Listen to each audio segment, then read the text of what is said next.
നമസ്കാരം സുഹൃത്തുക്കളെ.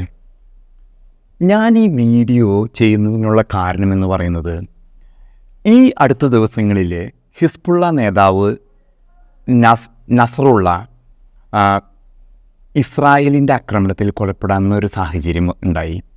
അദ്ദേഹത്തിന് ബെയ്റൂട്ടിലുള്ള അദ്ദേഹത്തിൻ്റെ കെട്ടിട സമുച്ചയത്തിൻ്റെ വളരെ താഴെ ഒരു നിലയിൽ ആണ് അദ്ദേഹം ഒളിച്ചിരുന്നിരുന്നത്. അദ്ദേഹത്തിന് വലിയ ബോംബുകൾ ഉപയോഗിച്ച് ഇസ്രായേൽ വകവരുത്തി.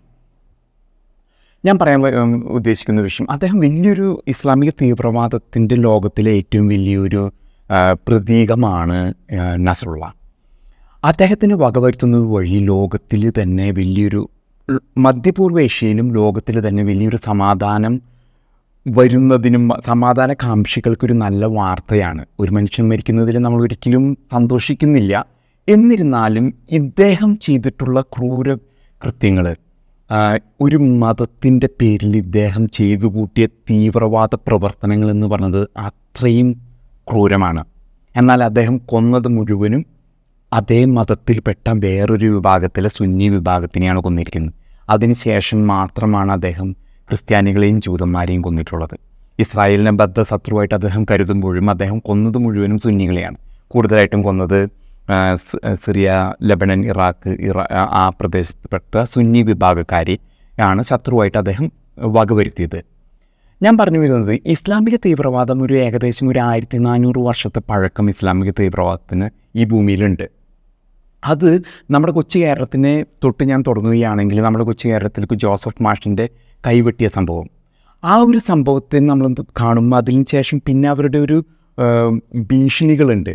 അന്നൊരു മത നേതാവ്, ആത്മീയ നേതാവ് പറഞ്ഞത്, ജോസഫ് മാഷിൻ്റെ കൈയല്ല വെട്ടേണ്ടത്, അദ്ദേഹത്തിൻ്റെ തലയാണ് ഉരുളേണ്ടത് എന്ന് പറഞ്ഞൊരു നേതാവിനെയൊക്കെ നമ്മളെല്ലാവരും കണ്ടതാണ്. അവിടെ നിന്ന് അദ്ദേഹം പിന്നീട് പറഞ്ഞത്, അയ്യോ ഞാനൊരു പാവല്ല, എന്നെ രക്ഷിക്കണം, എന്നെ എന്തിനാണ് ഉള്ളിലിട്ടിരിക്കുന്നത്. അദ്ദേഹം മറ്റു കോയമ്പത്തൂർ സ്ഫോടനം, ബാംഗ്ലൂർ സ്ഫോടനം, അങ്ങനെ പല സ്ഫോടനങ്ങളിലും അന്ന് അദ്ദേഹത്തിന് കൊണ്ടു നടന്ന് ഒരു നേതാവായിട്ട് വോട്ടിന് വേണ്ടി കൊണ്ടു നടന്നിരുന്നത് ഇടതും വലതും കോൺഗ്രസും കമ്മ്യൂണിസ്റ്റ് പാർട്ടികളൊക്കെയാണ്. പിന്നീട് അദ്ദേഹം ജയിലിൽ പോയ സമയത്ത് ഇവരെല്ലാവരും അദ്ദേഹത്തിന് കൈതഴഞ്ഞു. അദ്ദേഹം കോൺഗ്രസ് ഭരിച്ചപ്പോഴും തമിഴ്നാട്ടിലും ബാംഗ്ലൂരും കർണാടകത്തിലൊക്കെ അദ്ദേഹം ജയിലിൽ കിടക്കുന്ന ഒരു അവസ്ഥയുണ്ടായിരുന്നു. ഇവരൊന്നും തിരിഞ്ഞു നോക്കിയില്ല. അദ്ദേഹം 10-20-25 വർഷം ജയിലിൽ കിടക്കുക എന്നൊരു സാഹചര്യമാണ് ഉണ്ടായത്. അപ്പോൾ ആ കൊച്ചു കേരളത്തിൽ പോലും നമ്മുടെ തീവ്രവാദ പ്രവർത്തനങ്ങൾ ഇന്ന് കാണുന്ന അരിയും മലരും കുന്തിരിക്കും ഒരുക്കി വിക്കൽ തൊട്ട് എല്ലാ പ്രവർത്തനങ്ങളും വെല്ലുവിളികളാണ് ഇവർ കൂടുതലായിട്ട് ചെയ്ത് കാണുന്നത്. അത് ഈ ഒരു ഇതിന് ശേഷം അവർ പറയും അവർ സമാധാനത്തിൻ്റെ മതമാണ്, അവർ ആക്രമണത്തിനെതിരാണ് എന്നൊക്കെ പറയുമ്പോഴും അവർ ചെയ്യുന്ന പ്രവൃത്തികളെല്ലാം തീവ്രവാദവും ആക്രമണവും മറ്റു മതത്തിൻ്റെ ഇതിൻ്റെ അടിസ്ഥാനം നമ്മൾ ചകഞ്ഞു പോകുമ്പോൾ, നമ്മളെല്ലാ മതഗ്രന്ഥങ്ങളിലും പോകുമ്പോൾ, എനിക്ക് ഇപ്പോൾ ഒരു അടുത്തെൻ്റെ ഒരു സുഹൃത്ത് പറഞ്ഞ മാതിരി, നിങ്ങളുടെ അയൽക്കാരൻ നിങ്ങളുടെ വിശ്വാസത്തിൽപ്പെട്ടവനല്ലെങ്കിൽ അവനോട് രൂക്ഷമായി പെരുമാറണം, അവനെ പീഡിപ്പിക്കണം, അവനെ കുത്തിക്കൊണ്ടിരിക്കണം. അപ്പോൾ അവനെ കുത്താൻ ചെല്ലുമ്പോൾ തിരിച്ച് കിട്ടുന്നത് അതിലും വലുതാണ്. അതാണ് നമ്മൾ ഗാസയിൽ കാണുന്നതും. നമ്മുടെയൊക്കെ ഒരു കണ്ണീര് പറ്റിപ്പോയി അതിന് ശേഷം ഇത് അവർ തിരിച്ചടിക്കുമേ. പിഞ്ചു കുഞ്ഞുങ്ങൾ 2 വയസ്സായവർ എല്ലാവരും മരിക്കുമ്പോൾ അവരുടെ വീഡിയോസ് കൊണ്ടുവന്ന് നമ്മളെ കാണിച്ചു, നോക്കൂ കണ്ടില്ലേ പിഞ്ചു കുഞ്ഞുങ്ങളെ കൊന്നത്, ഇസ്രായേൽ കൊന്നത് കണ്ടില്ലേ എന്ന് പറഞ്ഞ് നമ്മുടെ മുമ്പിലേക്ക് ഇവർ വേറെയായിട്ട് കൊണ്ടുവരും. ഇതാണ് ഇവരുടെ ഒരു സ്ട്രാറ്റജി എന്ന് പറയുന്നത്. ഓരോ മതത്തിനൊരു സ്ട്രാറ്റജി ഉണ്ടല്ലോ. ആദ്യം ഇവർ ആക്രമിക്കാൻ ആഹ്വാനം കൊടുക്കുന്നു. അപ്പോൾ ഒരു അധികം ബുദ്ധിയും വെളിവൊന്നുമില്ലാത്ത കുറച്ച് മതഭ്രാന്തന്മാർ വന്ന് ആക്രമിക്കുന്നു. അതിനുശേഷം തിരിച്ചടി എന്ന് പറയുന്നത്, ഇവർ ആക്രമിക്കുന്ന അല്ലറ ചില്ലറ വെറുതെ കൈവെട്ട ഇതൊക്കെയാണ് ചെയ്യുന്നുള്ളൂ. പക്ഷെ തിരിച്ചടിക്കുന്നത് ഇസ്രായേലിനെ പോലെ നെതന്യാഹുവിനെ പോലുള്ള ഒരു നല്ല ഇത് അടിക്കുമ്പോൾ എന്നിട്ട് ഇവർ പറയും, ഞങ്ങൾ 1200 ആൾക്കാരെ അല്ലേ കൊന്നുള്ളൂ, നിങ്ങളിപ്പോൾ 40,000 കഴിഞ്ഞില്ലേ. അങ്ങനൊരു മാനദണ്ഡം ഉണ്ടോ?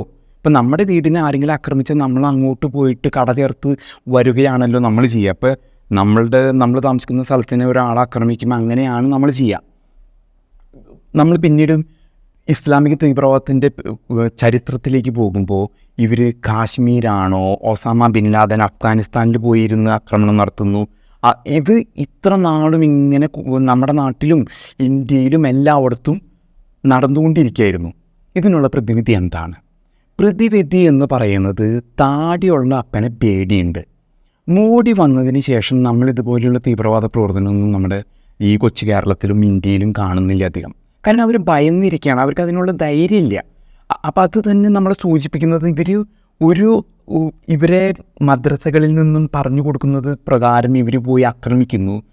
തിരിച്ചടി കിട്ടുന്ന ഇരകളായിട്ട്, അത് സ്വാഭാവികമായിട്ടുള്ളൊരു പ്രതിഭാസമാണ്, ഇരകളായിട്ട് വരുന്നു. അതിനുശേഷം അവർ അവരുടെ രാഷ്ട്രീയ സ്വാധീനങ്ങളോ എന്തൊക്കെ അവർക്ക് ഉപയോഗിക്കാൻ പറ്റുന്നു അത് ഉപയോഗിക്കുന്നു.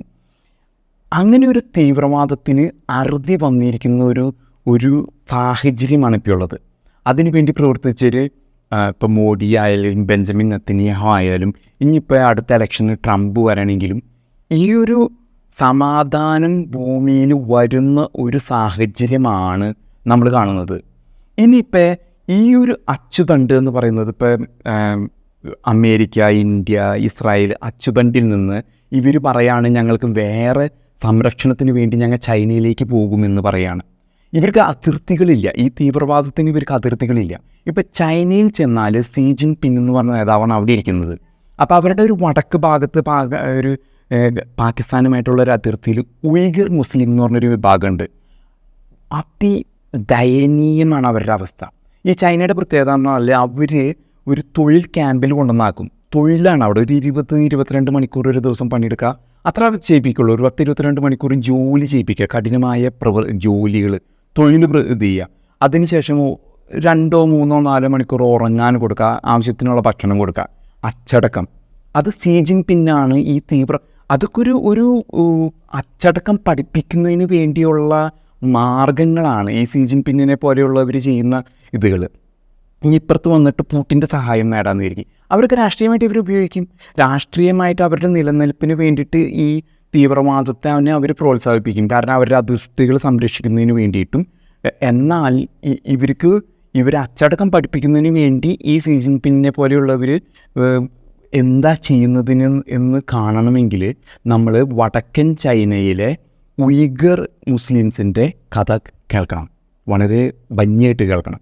അതോടൊപ്പം തന്നെ പുടിൻ്റെ അടുത്ത് വരാമെന്നിരിക്കും.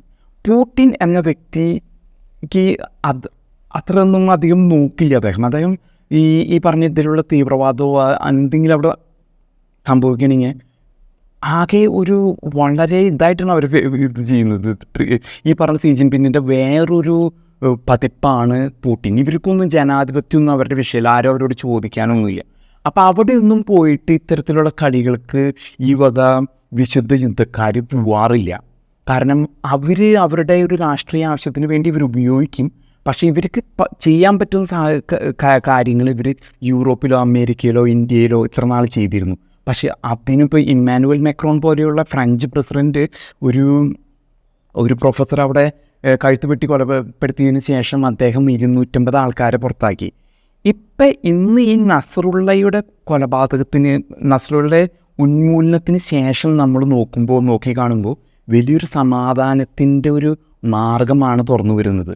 കാരണം മുൻകാലങ്ങളിലൊക്കെ ഈ ഗൾഫ് രാജ്യങ്ങളിലുള്ള രാജാക്കന്മാർ അതല്ലെങ്കിൽ അവരുടെ രാജാക്കന്മാർ നേരിട്ടല്ല, അവരുടെ കുടുംബങ്ങളിലെ അംഗങ്ങൾക്ക് കുറേ എണ്ണപ്പാടങ്ങളും അവരുടെ പണമൊക്കെ ഉള്ളവരുണ്ട്. അപ്പോൾ അവർ ഈ വക പ്രവർത്തനങ്ങൾക്ക് വേണ്ടിയിട്ട് പണം കൊടുത്തിരുന്നു. ഇപ്പോൾ ആ രാജ്യങ്ങളിൽ നിന്ന് പണം അങ്ങനെ പോകുന്നില്ല. ഗൾഫ് രാജ്യം, ഞാൻ പറഞ്ഞ GCC രാജ്യങ്ങൾ, അവിടെ നിന്ന് അവരെ സംബന്ധിച്ചിടത്തോളം ഇപ്പോൾ അവരുടെ കസേര സംരക്ഷിക്കുക എന്നതിനുപരിയായിട്ട് ലോക തീവ്രവാദത്തിന് വേണ്ടിയിട്ട് പണം GCC രാജ്യങ്ങളിൽ നിന്ന് ഇനി പോകില്ല, പ്രത്യേകിച്ച് സുന്നി രാജ്യങ്ങളിൽ നിന്ന്. അപ്പോൾ ആ തീവ്രവാദം അവിടെ വഹാബിസവും സുന്നി തീവ്രവാദവും അവിടെ ഏകദേശം നിലച്ച പോലെയാണ്. തന്നെയല്ല ഗൾഫ് രാജ്യങ്ങൾ ഒരു സമാധാനത്തിൻ്റെ മാർഗത്തിലേക്കാണ് നീങ്ങിക്കൊണ്ടിരിക്കുന്നത്. പിന്നെയുള്ള ലോകത്തിൻ്റെ പ്രശ്നങ്ങളെന്ന് പറയുന്നത് ഇറാനാണ്.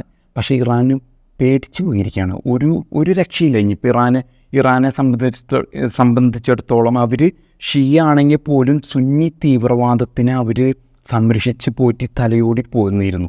പക്ഷേ അവരും ഏകദേശം പേടിച്ച് ഇരിക്കുന്ന ഒരു സാഹചര്യമാണ് ഇപ്പം നിലനിൽക്കുന്നത്.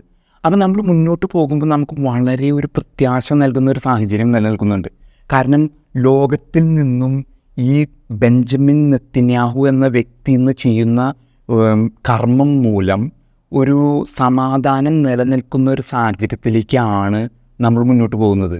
അതോടൊപ്പം തന്നെ മോദിയെ പോലെയുള്ളവർ, സി ജിൻപിങ്, പുടിന്, ട്രംപിനെ പോലെയൊക്കെ ഉള്ളവരുള്ളപ്പോൾ ഇനിയൊരു തീവ്രവാദത്തിന് ലോകത്തിന് ഇടയുണ്ടെന്ന് എനിക്ക് തോന്നുന്നില്ല. നമുക്ക് എല്ലാവരുടെയും ഒരു സമാധാനത്തിനും ലോക സമാധാനത്തിനും വേണ്ടി പ്രത്യാശ അർപ്പിച്ചുകൊണ്ട് ഞാൻ എൻ്റെ വാക്കുകൾ ചുരുക്കുന്നു.